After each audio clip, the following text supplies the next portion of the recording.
These projections don't align with the current market reality. We cannot afford to risk everything on a pure gamble.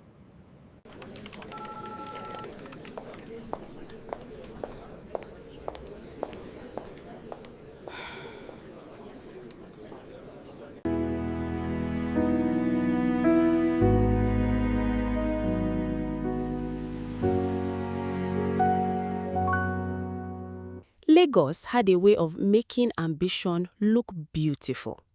From the glass towers of Victoria Island to the crowded streets of Lagos Island, everybody seemed to be chasing something. Money, power, respect, or simply a chance to prove that they had made it. And nobody understood that better than Amara Okoye.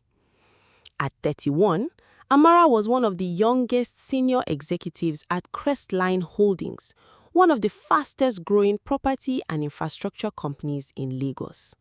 She was intelligent, sharp, controlled, and almost impossible to intimidate. Her reputation inside Crestline was simple. If Amara walked into a meeting with a problem, she walked out with a solution. If she walked into a negotiation, somebody usually lost. And if she smiled during a board meeting, someone was about to have a very bad day. But there was one company Amara had never been able to defeat: Apex Meridian Group. Crestline and Apex had spent almost 8 years fighting over contracts, land acquisitions, government partnerships, and major infrastructure projects. They were rivals, not friendly rivals, real rivals. The kind that watched each other's moves, the kind that celebrated each other's failures. And at the center of Apex Meridian stood the man Amara disliked more than anyone else in Lagos: Daniel Adeyemi. 35, brilliant, quiet, extremely wealthy, and irritatingly calm. Daniel was the chief executive officer of Apex Meridian. Amara had met him 3 years earlier at a business conference. They had argued for 27 minutes over a development project. She remembered every second, especially the way he had looked at her afterward. Not angrily, almost amused, as if arguing with her was the most interesting part of his day. She hated that look, or at least she told herself she did. Then one Monday morning, Amara's phone rang. It was her managing director. "Amara, come to my office." His voice was unusually serious. She walked into his office 10 minutes later. He didn't ask her to sit. Instead, he placed a thick document on the table. "We're merging." Amara stared at him. "With who?" He looked directly at her. "Apex Meridian." Silence. Amara actually laughed. "Sir, that's not funny." "I'm not joking." Her smile disappeared. "You want Crestline to merge with Apex?" "Yes." "Why?" "Debt exposure, new government contracts, expansion, capital restructuring. There are several reasons." Amara opened the document. Her eyes moved quickly across the pages. Then she stopped. "Who negotiated this?" Her boss hesitated. "Both boards." "Both?" "Yes." Amara looked up. "And who is leading the integration?" Another pause. Her stomach tightened. "Daniel Adeyemi." Daniel was waiting in the conference room when Amara arrived for their first merger meeting. He was standing beside the window. Lagos stretched behind him. Traffic, buildings, the Atlantic in the distance. He turned when she entered. For 1 second, neither spoke. Then Daniel smiled. "Still walking into meetings like you're preparing for war?" Amara dropped her folder. "Still talking like you own the room?" "I own several rooms." She stared at him. He smiled wider. "Good morning, Amara." "Don't call me Amara." "What should I call you?"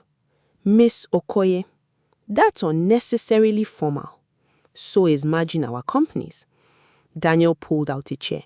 "Sit." I don't take instructions from you. That's going to make the next 6 months interesting. Amara sat, not because he told her to, because she wanted the meeting over. The merger was supposed to take 6 months.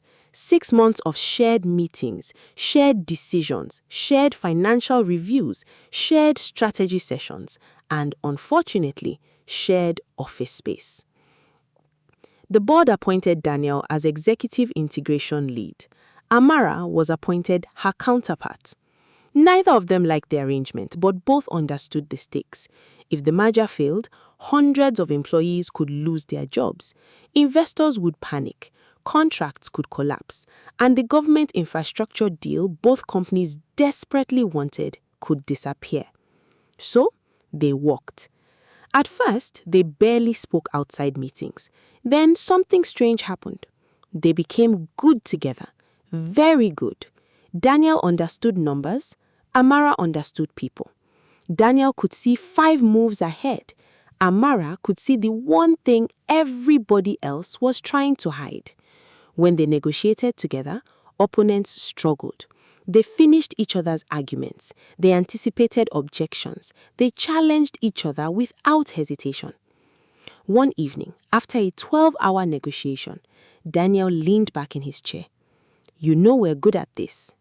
Amara continued typing. We're tolerable. He laughed. That's your version of a compliment. Don't get used to it. He looked at her for a long moment. Something in his expression had changed. The room suddenly felt smaller. Neither of them spoke. Then Amara's phone vibrated. The moment disappeared. She checked the screen. An anonymous message. You don't know who you are merging with. Amara frowned. A second message arrived. Ask Daniel what happened to his father. Amara looked across the table. Daniel was watching her. What is it? She locked her phone. Nothing. But it wasn't nothing. Not anymore. 2 weeks later, the merger began attracting unusual attention. A confidential financial report appeared online. It contained information only a handful of executives had seen. The leak made the news. Investors became nervous. Crestline's board blamed Apex.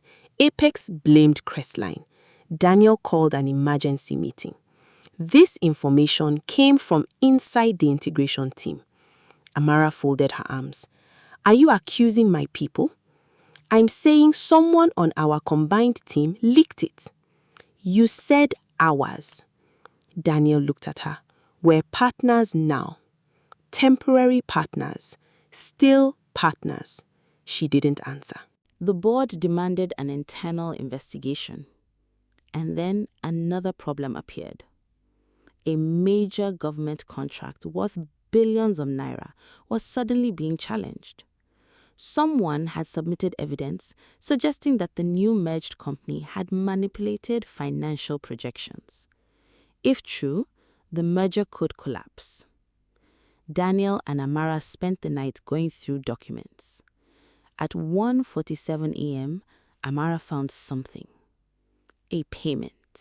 A very large payment, made from an old Apex subsidiary. The recipient was a company Amara had never heard of, Midas Strategic Consulting. Daniel. He walked over.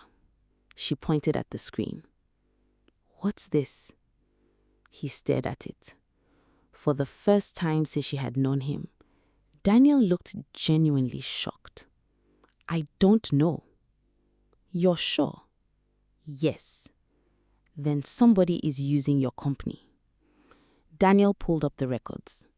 The payment had been authorized 4 years earlier by someone with executive access, someone who no longer worked at Apex. Daniel's father, Gabriel Adeyemi. Amara remembered the anonymous message. Ask Daniel what happened to his father. She looked at him. When did your father leave Apex? Daniel's face hardened. 5 years ago. Why? Family matter.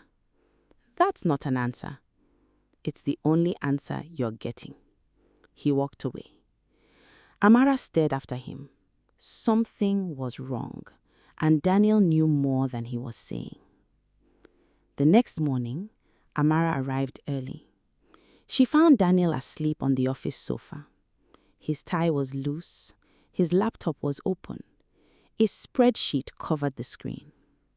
For the first time, he didn't look like the powerful CEO everyone feared. He looked exhausted, human. Amara quietly placed a cup of coffee on the table. Daniel opened his eyes. "You brought me coffee?" "No." He looked at the cup. "It's right there." "I brought coffee for myself." "There are 2 cups." "I changed my mind." Daniel smiled. "You are terrible at lying." "So are you." His smile faded. For several seconds, neither spoke. Then Daniel said quietly, "My father didn't leave Apex." Amara waited. He was forced out. Why? He discovered money was being moved through shell companies. Her eyes narrowed. Where? Through companies connected to people on both sides of this merger. Amara's expression changed. Both sides? Daniel nodded. Someone has been preparing this merger for years. That sentence changed everything. This wasn't just a business deal. It was a setup. The investigation continued, and so did their closeness. They began eating together, working late together, laughing together. Sometimes they argued so intensely that the entire office became silent. Other times, they communicated with one look. One evening, they stood on the rooftop of their Lagos Island headquarters. The city glittered below them. Daniel leaned against the railing. "Do you ever wonder what your life would look like if you weren't always fighting?" Amara smiled faintly. "Fighting is how I got here." "That's not what I asked." She looked at him. "Why do you care?" "Because I know what it feels like." She studied him. "You are not what I thought." "What did you think?" "That you were arrogant." "I am." She laughed. "At least you're honest." Daniel stepped closer. "So are you." Their eyes met. The distance between them disappeared. For one dangerous second, it seemed inevitable. Then Amara stepped back. "We can't." Daniel nodded. "I know." Neither of them moved. The attraction was no longer something they could pretend didn't exist. And that made the merger even more dangerous, because trust was becoming personal.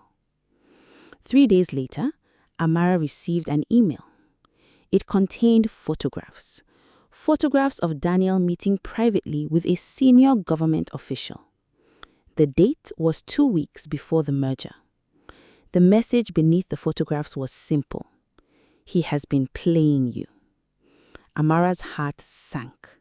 She confronted Daniel immediately. "You lied to me." Daniel looked confused. "About what?" She threw the photographs on his desk. He picked them up. His expression changed. "Where did you get these?" "Does it matter?" "Yes." "Then where were you negotiating behind my company's back?" Daniel didn't answer. That silence was enough. Amara stepped backward. "I trusted you." "Amara." "No." She walked out. But she didn't know the truth. The photographs had been edited. Daniel had actually been meeting the official to stop a fraudulent contract. And there was something else. Something Amara had not discovered. The person who sent the photographs was someone inside Crestline.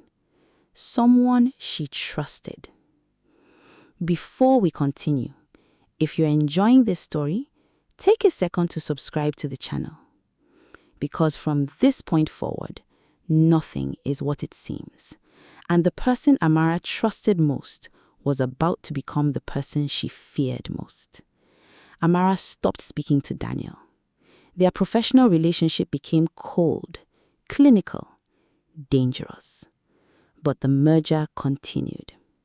Then Amara discovered another payment. This time it came from Crestline, same consulting company, Midas Strategic Consulting. Her hands went cold.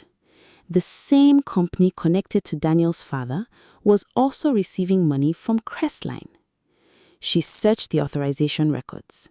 The signature belonged to one person, Victor Okafor, Crestline's chief financial officer. Victor had mentored Amara since she joined the company. He had helped her get promoted. He had defended her when other executives doubted her. She couldn't believe it. She confronted him. "Tell me this isn't you." Victor stared at the document. Then he smiled. Not nervously, calmly. "You're becoming very clever, Amara." Her blood ran cold. "What did you do?" "I did what I had to do." "For who?" Victor looked through the glass wall toward the city. "For the company." "You've been stealing." "No." "You moved millions." "I moved money." "That's theft." Victor sighed. "You still think this is about money?" Amara stared at him. "Then what is it about?" Victor turned. "The merger." Victor revealed the truth. Crestline was in financial trouble. Apex was also in trouble. The merger wasn't created to make the companies stronger. It was designed to combine their debts, assets, and government contracts. Then certain executives would deliberately trigger a financial collapse. The companies would be forced to sell their most valuable assets, cheaply, to another corporation. Victor and several executives planned to buy those assets through hidden companies. It was a corporate takeover disguised as a merger. Amara's stomach turned. "And Daniel?" Victor smiled. "Daniel was never supposed to be in control." "What does that mean?"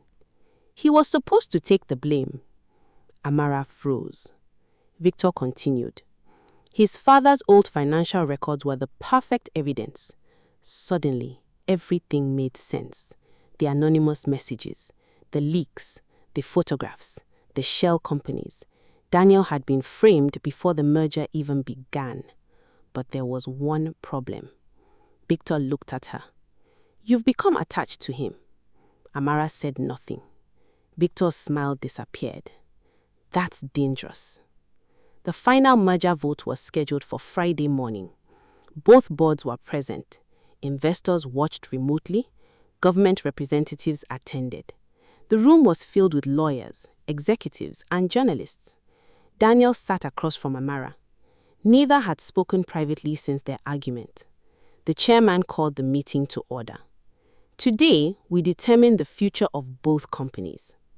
Victor presented the financial report. It showed massive irregularities, and nearly all of them pointed toward Daniel. Daniel stood. "This report is false." The room erupted. Victor calmly replied, "We have evidence." He displayed documents, bank transfers, emails, authorization records. Everything seemed to point toward Daniel. Amara watched him. Daniel looked at her. For a moment, there was something in his eyes. Not anger, not fear, disappointment. He believed she had chosen the company over him. Then Amara stood. "Before we vote," everyone turned toward her. "I have one question." Victor frowned. "To whom?" "To Mr. Okafor." She placed a folder on the table. "Who owns Midas Strategic Consulting?" Silence. Victor's expression changed. Amara continued. "We traced the company registration." Another document. "Then we traced the beneficial ownership." Victor stood. "That's irrelevant." "No." Amara looked directly at him. It's everything. The room went silent. She displayed the ownership records. Maida Strategic Consulting was secretly controlled by a holding company, and that holding company was controlled by Victor Okafor. Gasps filled the room. Victor's face went pale. Slowly, Daniel stood. Amara continued. You created the shell company. She clicked another document. You transferred money from Crestline. Another. You transferred money through Apex. Another. You leaked confidential documents. Another. And you manipulated evidence to make Daniel look responsible. Victor looked around. Nobody was speaking. Then he laughed, a cold, defeated laugh. You think you've won? Amara's voice was steady. No. She looked at Daniel. We are not finished. Daniel stepped forward. I knew about the shell company. Amara turned. What? Because I discovered it 3 weeks ago. Her eyes widened. Then why didn't you tell me? Because I didn't know who I could trust. You could have trusted me. I wanted to. He paused. But you are being watched. Amara's face changed. Daniel revealed that he had been quietly gathering evidence. He knew the merger was a trap, but he needed Victor to expose himself. The government official meeting? Daniel had been arranging surveillance and legal protection. The photographs Amara received? Edited. The leaked documents? Manufactured. But Daniel had kept one thing from her, the identity of the person who had been secretly helping him. Amara's former assistant, Kemi. Kemi stepped into the room. She handed the lawyers a final drive, the original files. The room became silent. Inside were recordings, messages, bank transfers, and conversations between Victor and several board members. The evidence was overwhelming. Victor sank slowly into his chair. For the first time, he looked old. The meeting was suspended. Security entered. The lawyers began making calls. Executives started turning on each other. But Amara barely noticed. She walked out onto the balcony. Daniel followed. For several seconds, they stood without speaking. Finally, Amara said, You should have trusted me. I know. You made me think you betrayed me. I was trying to protect you. You don't get to decide what I can handle. Daniel nodded. You are right. She looked at him. You are really terrible at relationships. He smiled. I've been told. Amara tried not to smile. She failed. Then, her expression became serious. Why did you look so hurt when you thought I had chosen them? Daniel looked at her. Because I had already chosen you. Silence. Amara's eyes softened. You shouldn't say things like that. Why? Because I might believe you. I hope you do. She stepped closer.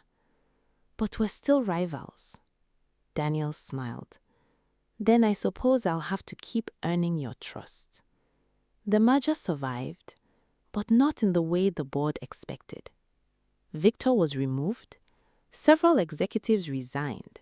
The government contract was reviewed. Independent auditors were appointed, and the new company was restructured. Amara became Chief Strategy Officer. Daniel remained CEO. But there was one major change. Neither company controlled the other. They became equal partners. The merger was no longer a takeover. It became something neither side had expected, a genuine partnership. Months later, Amara stood in the new headquarters overlooking Lagos Island. The office was still being renovated. Workers moved around them. Daniel walked in holding 2 cups of coffee. One is for you. Amara took it. How do I know you didn't poison it? You don't. She smiled. Good.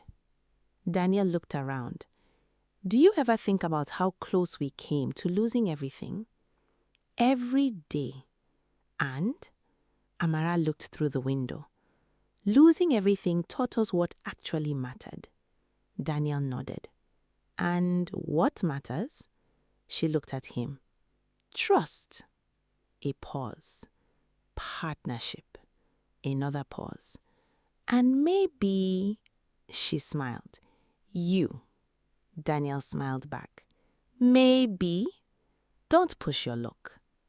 1 year after the merger, the company had become one of the most respected infrastructure groups in Lagos. Not because it was the biggest, because it had survived. The boardroom, where the betrayal had nearly destroyed everything, had been transformed. The long table remained. The glass walls remained. But one thing was different. At the center of the room was a plaque. It carried a simple message. Never build success on secrets. Amara stood in front of it during the company's anniversary celebration. Daniel joined her. Do you regret it? He asked. Regret what? The merger. Amara looked around the room. Employees were laughing. Departments that once competed were now working together. People who nearly lost their jobs were now celebrating promotions. She smiled. No. Daniel waited. I regret trusting the wrong people. Then she looked at him. But I don't regret finding the right one. Daniel smiled. He reached for her hand. This time, she didn't pull away. Outside, Lagos continued moving. Cars filled the roads. Lights flickered across the skyline. The city didn't care about their story. It never had. Lagos simply kept moving. But for Amara and Daniel, everything had changed. They had entered the merger as enemies. They had survived it as partners. And somewhere between boardroom battles, secret meetings, and betrayal, they had discovered that sometimes the person standing across the table from you isn't your enemy. Sometimes they are the person who was meant to stand beside you. And if this story reminded you of one thing, let it be this. Never confuse silence with loyalty, and never mistake power for trust. Sometimes the greatest betrayal comes from the person who knows you best, and sometimes the person you were taught to hate becomes the person who helps you find your way home. If you enjoyed the Lagos Island merger, subscribe to the channel and join us for more African stories filled with love, betrayal, suspense, and unexpected twists. Because every city has secrets, every family has a story, and every heart has something it refuses to forget. Until the next story, keep watching, keep believing, and never trust a quiet boardroom.